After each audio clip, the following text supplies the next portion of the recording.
Hey guys, hello అందరికీ. ఈరోజు ఒక మంచి వీడియోతో మీ ముందుకైతే వచ్చాను. ఏంటి అని ఆలోచిస్తున్నారా?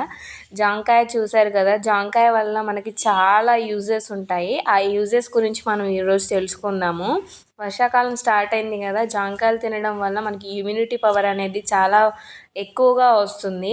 అలానే మనం డయాబెటిక్ పేషెంట్స్ జాంకాయ తినడం వల్ల డయాబెటిక్ అనేది కంట్రోల్లో ఉంచడానికి మనకి తోడ్పడుతుంది. హార్ట్ బీట్ని కంట్రోల్లో ఉంచడానికి, హార్ట్ బీట్ మంచిగా ఉండడానికి ఈ జాంకాయ అనేది మనకు చాలా ఉపయోగపడుతుంది. అలాగే విమెన్స్ మెన్స్ట్రుయేషన్ టైంలో స్టమక్ పెయిన్ని తగ్గించడానికి కూడా చాలా ఉపయోగపడుతుంది మనకి ఈ జాంకాయ. కానీ ఈ వర్షాకాలం సీజన్లో జాంకాయ తినేటప్పుడు కొంచెం జాగ్రత్తగా ఉండండి. ఎందుకంటే జాంకాయల్లో పురుగులు అనేవి వస్తున్నాయి.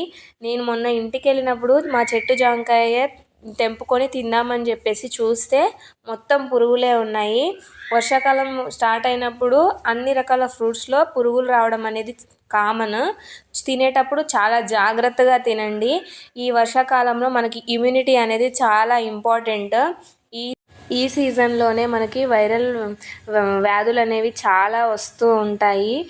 లైక్ అలాంటి వ్యాధుల్ని మనం తరిమి కొట్టాలంటే మనం ముందుగానే జాగ్రత్తగా ఉండి ఇమ్యూనిటీని పెంచుకోవాలి. మన ఇమ్యూనిటీని పెంచుకుంటేనే మనము నెక్స్ట్ ఏదైనా చేయగలుగుతాము.